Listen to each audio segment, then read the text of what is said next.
नमस्कार साथियों, कैसे हैं आप सब।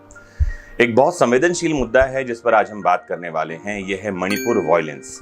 आपको पता है, पूर्वोत्तर का एक राज्य है मणिपुर, जो अपने प्राकृतिक संसाधनों और नेचुरल ब्यूटी के लिए बहुत जाना जाता है। पिछले 2 महीनों से ज्यादा समय बीत गए और मणिपुर जल रहा है। बहुत सारे लोगों को यही नहीं पता कि मणिपुर की वर्तमान स्थिति क्या है और ये हिंसा कहां से भड़की है, हिंसा क्यों भड़की है। तो आज मैं आपको मणिपुर वॉयलेंस की कंप्लीट जानकारी दे रहा हूं। शुरू से लेकर लास्ट तक जुड़े रहिए और इस सीरीज में मैं आपको बताता रहूंगा कि मणिपुर में क्या कुछ हो रहा है, हिंसा कहां भड़की है, कौन जिम्मेदार है, सीएम वहां पर में क्या कर रहे हैं, कोर्ट का क्या रुख है और केंद्र की सरकार और गृह मंत्रालय इस पर क्या कर रही है। तो आइए शुरू करते हैं वहां से जहां से ये हिंसा शुरू होती है। तो दोस्तों, इससे पहले कि हम मणिपुर हिंसा के बारे में जानें, हमको समझना पड़ेगा कि मणिपुर की सामाजिक स्थिति है क्या। मणिपुर की जनसंख्या लगभग 30 से 35 लाख है। यहाँ 3 मुख्य समुदाय रहते हैं, एक है मैतेई, एक है नगा और एक है कुकी। मैतेई समुदाय में ज्यादातर हिंदू हैं, मैतेई मुसलमान भी हैं और जनसंख्या में सबसे ज्यादा मैतेई ही वहां पर में निवास करते हैं। नगा और कुकी जो हैं वो ज्यादातर ईसाई हैं। नगा और कुकी जो लोग हैं उनको जनजाति का दर्जा मिला हुआ है, यानी वो शेड्यूल्ड ट्राइब में आते हैं, अनुसूचित जनजाति के भाग हैं। अगर हम राजनीतिक प्रतिनिधित्व यानी पॉलिटिकल रिप्रेजेंटेशन की बात करें तो मणिपुर के कुल 60 विधायकों में 40 जो है वो मैतेई समुदाय से आते हैं, बाकी 20 नगा से आते हैं और कुकी जनजाति से आते हैं। अब तक 12 मुख्यमंत्री वहां से आए हैं, जिसमें से 2 ही जनजाति से आते हैं। अगर हम मणिपुर की भौगोलिक संरचना के बारे में बात करें तो ये थोड़ी विशिष्ट है। मणिपुर एक फुटबॉल स्टेडियम की तरह है। इसमें इम्फॉल वैली बिल्कुल सेंटर में प्ले फील्ड है और बाकी चारों तरफ के पहाड़ी इलाके गैलरी की तरह दिखाई पड़ते हैं। मणिपुर के 10% भूभाग पर मैतेई समुदाय का दबदबा है। ये समुदाय इम्फॉल वैली में बसा हुआ है। बाकी 90% पहाड़ी इलाके में प्रदेश की मान्यता प्राप्त जनजातियां रहती हैं। इन पहाड़ी और घाटी के लोगों के बीच जो विवाद है वो बहुत पुराना है और बहुत संवेदनशील भी है। आपको बता दूं कि मैतेई समुदाय की मांग अभी ये रही है कि उन्हें अनुसूचित जनजाति का दर्जा दिया जाए और उनको भी आरक्षण मिले। समुदाय ने इसके लिए मणिपुर हाईकोर्ट में याचिका भी डाली हुई है। मैतेई समुदाय की दलील है कि 1949 में मणिपुर का भारत में विलय हुआ था और उससे पहले मैतेई को यहाँ जनजाति का दर्जा मिला हुआ था। उनकी दलील ये भी है कि इस समुदाय को उनके पूर्वजों की जमीन, परंपरा, संस्कृति और भाषा की रक्षा के लिए जनजाति का दर्जा दिया जाना जरूरी है। मैतेई समुदाय ने 2012 में अपनी एक कमेटी भी बनाई जिसका नाम है scheduled tribe demand committee of Manipur, यानी STDCM। इनका कहना है कि मैतेई समुदाय को बाहरी लोगों के अतिक्रमण से बचाने के लिए एक संवैधानिक कवच की जरूरत है। इस कमेटी का यह भी कहना है कि मैतेई समुदाय को पहाड़ों से दूर किया जा रहा है, जबकि इन्हें जनजाति का दर्जा मिला हुआ है। वे पहले से ही सिकुड़ते हुए इम्फॉल वैली में जमीन खरीद सकते हैं, लेकिन जो जनजातियां वे मैतेई समुदाय को जनजाति का दर्जा देने का विरोध कर रही हैं, जिनमें नगा और कुकी आती हैं, इनका कहना है कि मैतेई जनसंख्या में ज्यादा हैं और राजनीति में उनका दबदबा भी है। इन जनजातियों का कहना है कि मैतेई समुदाय आदिवासी नहीं है।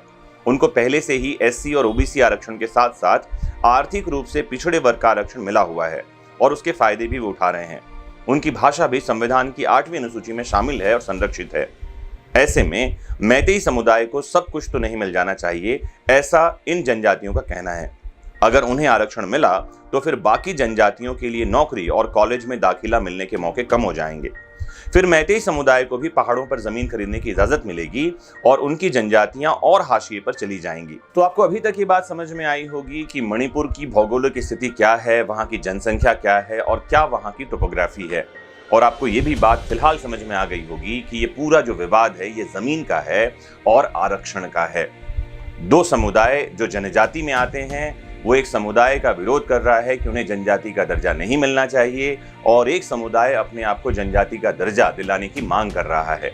आपको एक जानकारी और दे दूं कि हमारा जो कानून है, मणिपुर का कानून या और भी जितने भी देश में कानून चल रहे हैं, उन कानूनों पर एक कानून जिसे हम स्पेशल एक्ट कहते हैं, उसका नाम है SC and ST prevention of atrocities act 1989।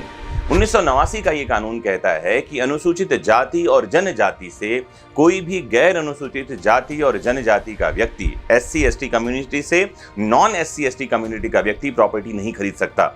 अगर वो प्रॉपर्टी खरीदता है तो उसके बहुत सारे तरीके हैं जिनके माध्यम से जाना चाहिए, और अगर प्रॉपर्टी खरीद ली है बिना उन कानूनी तरीकों का पालन किए हुए तो 5 साल तक की सजा है।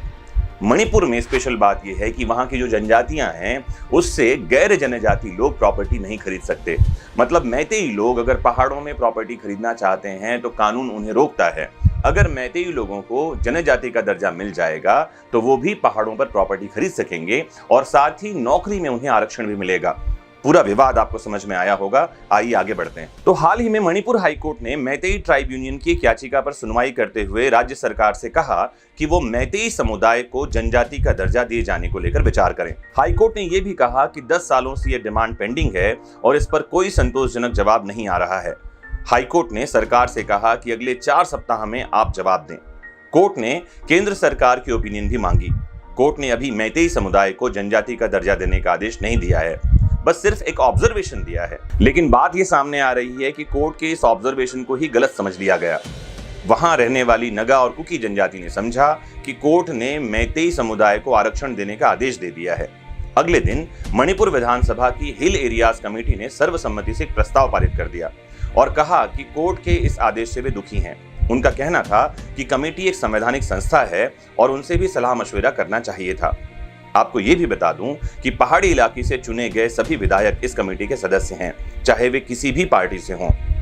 फिलहाल बीजेपी के विधायक डी गेंगमे इसके चेयरमैन हैं। ये पूरी हिंसा भड़कती है 3 मई 2023 को। 3 मई को ऐसा क्या हुआ कि पूरा मणिपुर जलने लगा। 100 से ज्यादा लोग मारे गए और आगजनी, बलात्कार, लूट जैसी घटनाएं मणिपुर में बढ़ती चली गईं। तो 3 मई को all tribal student union Manipur ने एक रैली आयोजित कर दी। आदिवासी एकजुटता रैली इसका नाम था। राजधानी इंफॉल से करीब 65 किलोमीटर दूर चुराचांदपुर जिले के तोरबंग इलाके में ये जो रैली है ये आयोजित हुई। इसमें हजारों की संख्या में लोग शामिल हुए। पुलिस के एक वरिष्ठ अधिकारी ने इस बारे में जानकारी दी थी कि इसी दौरान जनजातीय समूहों और दूसरी समूहों के बीच झड़पें शुरू हो गई और ये फिर हिंसा पूरे राज्य में फैल गई। तो 3 मई को जो हिंसा शुरू होती है इसका मूलभूत कारण ये है, जैसा कि स्टडीज से सामने आ रहा है, बहुत सारे न्यूज़ और आर्टिकल्स पढ़ने के बाद इस नतीजे पर मैं पहुंच पाया हूं। लेकिन कुछ लोगों का और कहना है कि कई और कारण हो सकते हैं इस हिंसा के। जैसे मणिपुर में सरकार के समर्थकों का कहना है कि जनजातीय समूह अपने हितों को साधने के लिए मुख्यमंत्री बीरेन सिंह को सत्ता से हटाना चाहते हैं क्योंकि उन्होंने ड्रग्स के खिलाफ जंग छेड़ रखी है। प्रदेश में बीरेन सिंह की सरकार अफीम की खेती को नष्ट कर रही है और कहा जा रहा है कि इसकी मार म्यांमार के अवैध प्रवासियों पर भी पड़ रही है, जिन्हें म्यांमार से जुड़ा अवैध प्रवासी बताया जा रहा है। वे मणिपुर के कुकी और जोमी जनजाति से ताल्लुक रखते हैं। 2 मई को सीएम बीरेन सिंह ने ट्वीट किया था। चुराचांदपुर में पुलिस ने 2 लोगों के पास से 16 किलो अफीम बरामद की थी।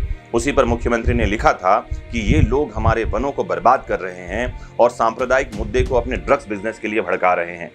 तो यानी ये भी एक सांप्रदायिक मुद्दा है जिसका मुख्यमंत्री जिक्र कर रहे हैं। कुछ और मीडिया सोर्सेस का कहना है कि प्रदेश में यह हिंसा एक दिन में नहीं भड़की है, बल्कि पहले से कई मुद्दों को लेकर जनजातियों में नाराजगी पनप रही थी।